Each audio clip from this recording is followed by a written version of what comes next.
자, 토트넘이 12월 마지막 남은 두 경기 중에 한 경기 브라이튼전 아주 힘든 전반전 보냈습니다. 전반전 대부분 브라이튼이 주도를 했고요. 토트넘은 유의스팅 만드는 것도 힘든 그런 경기를 했습니다. 전반 시작하자마자 위기들이 있었는데 그때마다 비카리오 골키퍼의 정말 말도 안 되는 슈퍼세이브, 특히 그 전반 6분에 웰백 선수 슈팅, 그건 사실 누가 생각해도 다 들어가는 슈팅이었는데 요걸 비카리오가 막아내고 그때 화면에 잡힌 웰백 선수의 어이없는 그 표정, 네, 이게 오늘 토트넘의 어떤 좀 긍정적인 전망을 하게 하는 시발점인가 싶었는데 뭐 오래가지 못했습니다.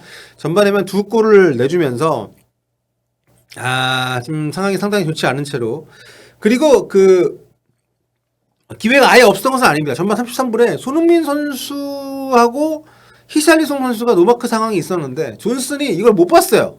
어떻게 못 봤지 싶을 만큼 완전히 널려있는 공간인데 그때 패스를 적시해주지 못하면서 슈팅까지 가지 못했던 아쉬운 장면들이 있었고, 그리고 셉셉이가 이제 PK를 내준 상황도 상당히 좀 시급하긴 했죠. 이거 제가 볼 때 주심에 따라서 레드카드 줄 수도 있는 상황이었는데, 아무튼 전반 23분 셉셉이의 웰백을 끌어당기는 파울 때 PK를 내주면서 요게 이제 추가 실점이 되면서 0대 2인 상태로 일단 전반전은 마무리가 됐습니다. 전반 종료 직전에 그 손흥민 선수의 감차가 있긴 했지만 손흥민 선수 역시 이날 그렇게 좀 많은 기회를 잡긴 어려웠고요.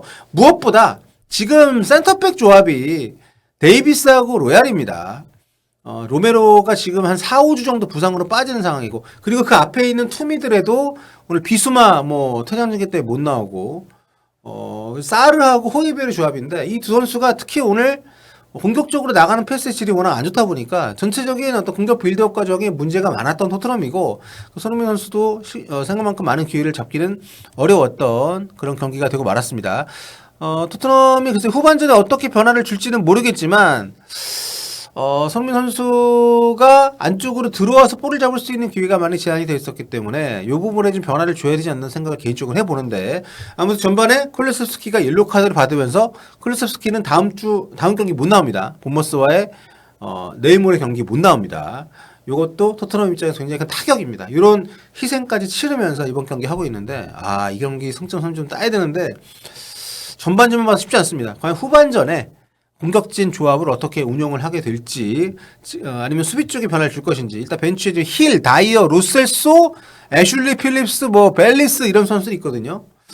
참, 네, 이탈자가 많긴 많네요. 후반 어떻게 운영을 할지.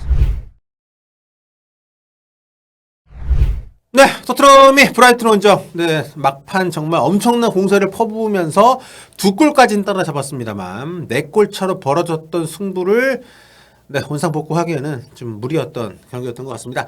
자, 손흥민 선수가 시즌 5호 도움을 기록을 했습니다. 팀이 0대4로 지고 있던 후반 35분에 벨리스 선수, 규칙팀 어린 벨리스 선수의 골을 도우면서 팀의 어떤 좀 마지막 반전에 그 불씨를 키웠었는데, 그리고 이제 5분 뒤에 포로의 크로스를 받은 벤 데이비스의 또 추가골이 나오면서 4대 2까지는 따라갔습니다만 그 뒤로 엄청나게 몰아붙였거든요. 하지만 경기를 뒤집지는 못했습니다. 이렇게 되면서 토트넘은 12월 8일 웨스트햄과의 경기에서 진 이후로 3연승 이어가고 있었는데, 자, 이번엔 졌고요. 무엇보다 선제골을 내준 경기였고, 또 막판에 멀티골을 달성을 하긴 했지만 결과적으로는 그 수비적인 문제를 극복을 못했다는 점에서 좀 아쉬움이 좀 남았습니다.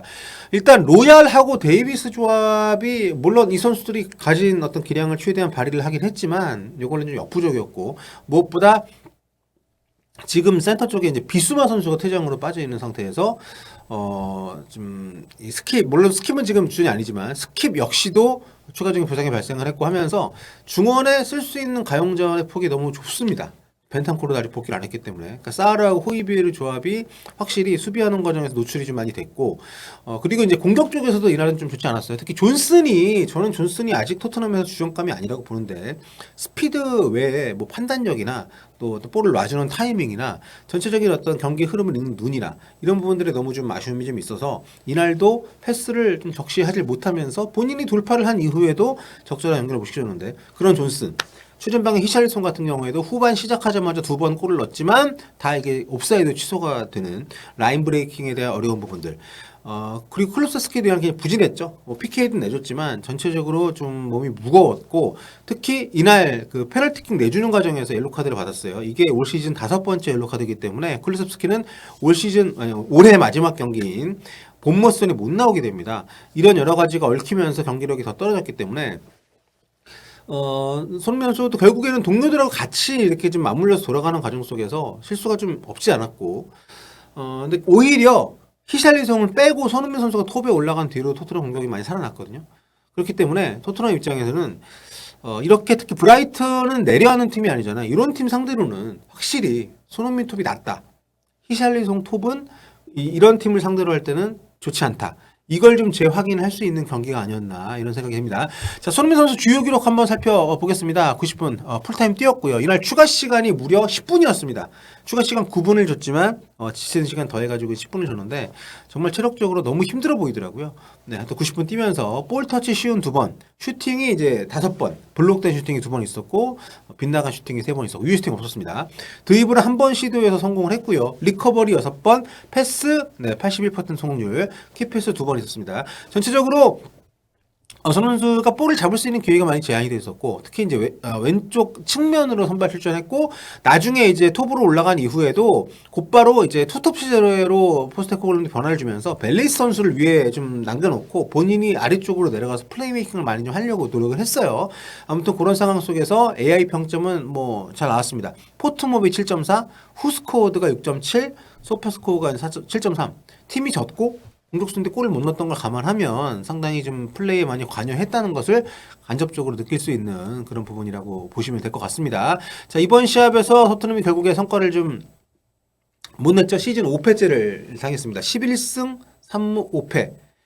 지금 이제 5위 자리를 지키게는 됐는데 웨스트햄이 또 이 직후에 끝난 경기에서 아스날을 잡았어요. 아스날 원정 가서 웨스트햄이 2대0으로 이겼습니다. 그래서 토트넘 5위, 웨스트햄 6위인데 승점이 3점 차. 네, 이 부분이 좀 토트넘 입장에서는 좀 아쉬운 부분이 될 거고 만약에 이겼다면은 맨시티를 넘어갈 수가 있는 그런 상황이었기 때문에 아무튼 지금 상위권 경쟁이 너무도 치열한 상황 속에서 이 시합을 원정이긴 하지만 이렇게 크게 발린 거는 좀 아쉬움이 많이 남지 않을까. 전체적으로 토트넘이 이탈자가 너무 많은 상황을 감안한다 하더라도 포스테코글루 감독이 여전히 똑같은 방식에 똑같은 컨셉의 전술을 견지하는 것에 대해서는 좀 여러 가지 이견이 나오지 않을까. 특히 90분 내내 엄청난 압박을 걸고 뛰어다니면서 체력을 소모하고 그야말로 갉아먹는 축구를 하고 있는데 지금 토트넘이 부상자가 많은 게 결코 저는 이것하고 무관치 않다고 보거든요. 그 말은 추가 부상자가 나올 여지를 늘 안고 경기를 해야 되기 때문에 그러면서도 이 팀이 결국에는 공격적으로 많이 올라서다 보니까 오늘 브라이튼전 때 많이 당했지만 뒷공간을 많이 내주면서 수비적인 부담이 크단 말이에요. 그러니까 이게 화끈하고 보는 재미는 있는데 어쨌든 토트넘이 뭐 재밌는 축구 하다가 5, 6위로 시즌 끝나는 게 목표가 아니라면 이 부분은 좀 교정이 필요하지 않나. 게다가 1월 달에 손흥민 선수 없고 비수마 없고 뭐 사르 없고 이런 상황이 됐을 때 그럼에도 불구하고 계속 이런 축구 하겠느냐. 특히 이제 로메로가 지금 한 2월이나 돼야 복귀를 할 것 같고, 뭐 메디슨, 반더벤 다 빠져 있는 상황. 특히 수비 쪽 보면 반더벤하고 지금 로메로가 빠져 있는 상황에서 대체자가 마땅치 않단 말이에요. 근데 지금 로얄을 썼잖아요. 다이어를 쓰기보다는 오히려 그냥 다이어 쓰느니 로얄 쓰고 망하겠다. 뭐 이런 느낌. 로얄하고 뭐 데이비스 자기 나름 열심히 하지만 결국 이 친구들을 가지고 라인을 올리는 축구를 한다는 것은 뒷공간 노출에 대한 부담을 굉장히 많이 감수를 해야 된다는 거고 선수의 슈퍼 세이브가 아니었다면 두세 골 더 먹었을 수 있습니다. 그만큼 뒷공간을 노출시키는 축구를 하는 과정에서 이런 조합이 과연 효과가 있겠느냐. 그렇다면 라인을 좀 더 조정을 해야 되지 않겠느냐. 이런 의구심이 드는 그런 시합이었고요. 토트넘 패스맵에서도 볼 수 있듯이 히샬리송을 톱에 놨지만 결국 이 친구가 유의미하게 어떤 공격기를 노리는 상황은 대부분 옵사이드에 걸렸기 때문에 여기 패스맵도 보면 결국 전방에서 받기보다는 내려와서 볼을 많이 받았고 양쪽 측면에 있는 선수들의 활용도가 좀 높았던 그런 경기였는데 이런 어떤 그 조직적인 시스템의 독특함이 경기하는 과정에서 굉장히 안 풀렸어요. 여기 보시면 이게 이제 70분까지 히샬리송이 나갈 때까지의 이게 그 패스맵이거든요. 그러니까 히샬리송이 나가고 나서 손흥민이 중앙으로 들어오고 포지션에 이동이 생기면서 조금 경기가 풀렸거든. 실제로 골도 그 뒤에 났었고. 그렇기 때문에 상대에 따라 또 지금 팀이 갖고 있는 선수 구성에 따라서 과연 어떤 변화를 주느냐가 지금 토트넘에 굉장히 중요하다. 토트넘이 리그를 선도하는, 리그를 지배하는 선수 구성을 갖고 있지 않은 팀 입장에서는 포스테코글루 감독이 전술적인 유연함을 좀 발휘할 필요가 있다라는 생각을 하게 하는 경기였고요. 무엇보다 그리고 손흥민 너무 지금 완전 혹사를 당하고 있는 상황 속에서 너무 지금 걱정이 많이 됩니다. 또 아시안컵 소집이 눈앞에 닥쳐 있기 때문에. 참고로 아직 아시안컵 합류 일정은 일단 원칙적으로 모든 선수들이 1월 3일에 아부다비에서 모인다고 합니다만 손흥민 선수를 비롯한 유로파 일부는 변경 가능성이 있다고 협회에서 밝혔기 때문에 아직은 모릅니다. 근데 어쨌든 현재로서는 한국 시간으로 31일 밤 11시에 있는 본머스전이 마지막 일정이 될 가능성이 높은데 아무튼 일정이 빡빡해요. 이제 한국 시간으로는 29일하고 31일 경기하는 거잖아요. 정말 체력 회복할 시간도 없이 경기를 또 치러야 되는 상황이기 때문에 무조건 부상 없이 좀 잘 마무리를 했으면 좋겠고 이날도 참 이 유의미한 위치에서 슈팅할 수 있는 기회가 안 나와서 답답했는데 본머스죠. 본머스가 최근에 정말 좋습니다. 그 맨시티한테 6대1로 진 이후에 최근 7경기 무패고 6승 1무예요. 모든 경기에서 계속 멀티골 넣고 있고 지금 프리미어리그에서 가장 핫한 팀입니다. 본머스. 토트넘 요즘 수비를 보면 좀 걱정이 되긴 하는데 아무튼 굉장히 경기 자체는 재밌을 것 같아서 입중계도 진행하니까 많이 와서 함께 봐주시면 좋을 것 같습니다. 자, 오늘 토트넘의 브라이튼 원정 경기 후토크 마무리하겠습니다.